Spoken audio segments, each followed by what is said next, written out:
Всем привет, друзья! Меня зовут Камила, рада видеть всех на своем канале. Long time no see, давно не виделись, но вот наконец-то я вернулась на канал с новым видео.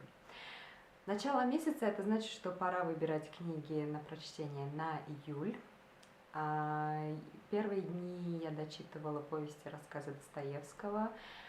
Если вы не видели, как я выбирала книги на июнь, то посмотрите это видео, там я говорила, что каждый месяц буду выбирать книги случайным образом. А в этом месяце мы поступим аналогично, только из своей волшебной баночки.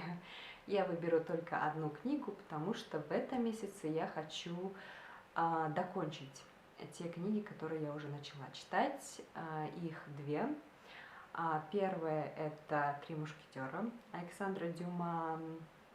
Я начала ее слушать в аудиоформате в апреле или в мае, я уже точно не помню, но дропнула на где-то четверти, потому что в июне у меня было достаточно книг на прочтение. Но в этом месяце я планирую докончить ее слушать. Удивительно, но то, что я уже прослушала, мне пока нравится. Все эти скандалы, интриги, расследования при дворе, приключения Д'Артаньяна и трех мушкетеров, любовные линии.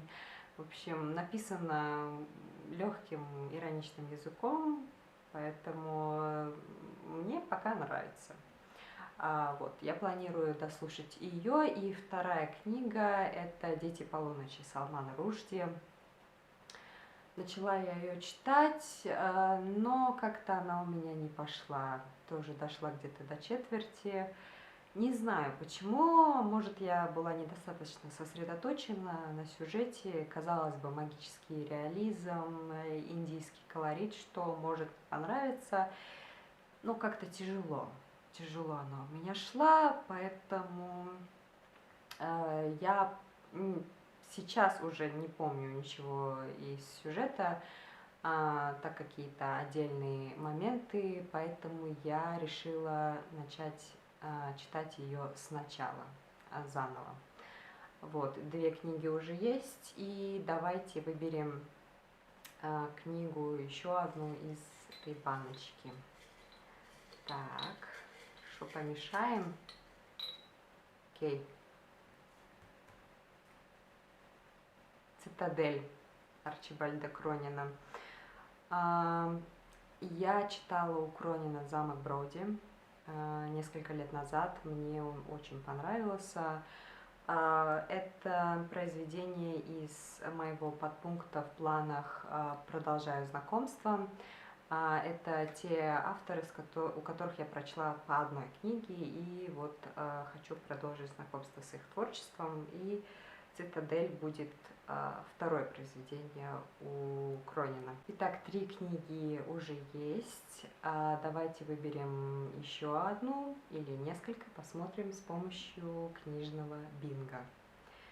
Сейчас и у меня садится телефон, замечательно. Итак, я выберу с помощью рандомайзера число от 1 до 24, сгенерировать 12. Не знаю, видно вам или нет. Так, что у нас в 12-м подпункте? Книга о книге. Хо-хо-хо. Мой любимый подпункт. Я люблю книги о книгах. Итак, что у нас здесь? Книга с местом для свиданий. Не надейтесь избавиться от книг. Трилогия «Кладбище забытых книг». «Город и лабиринт мечтающих книг».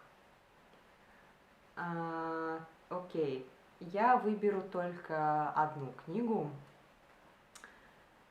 Я выберу, пожалуй, «Не надейтесь избавиться от книг».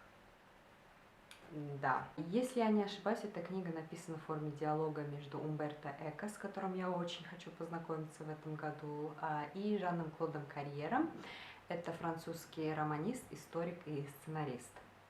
И в этой книге они рассуждают на околокнижные темы и вообще о значении книг в нашей жизни. Мне, как читателю, будет очень интересно почитать эти рассуждения. Так вот, такими получились мои книги на июль: «Три мушкетера», «Дети полуночи», «Цитадель» Кронина и не надейтесь избавиться от книг. Да, книг всего 4, но, может быть, в течение месяца я буду брать на чтение еще книги. Я оставила себе свободу выбора. Если я выберу еще что-то на прочтение, то буду обязательно держать вас в курсе событий. Напишите в комментариях, выбрали ли вы уже книги на чтение, или, может быть, вы дочитываете уже начатые. Как вы выбираете книги, мне будет очень интересно почитать. Спасибо, что посмотрели это видео. Увидимся в следующих и пока-пока.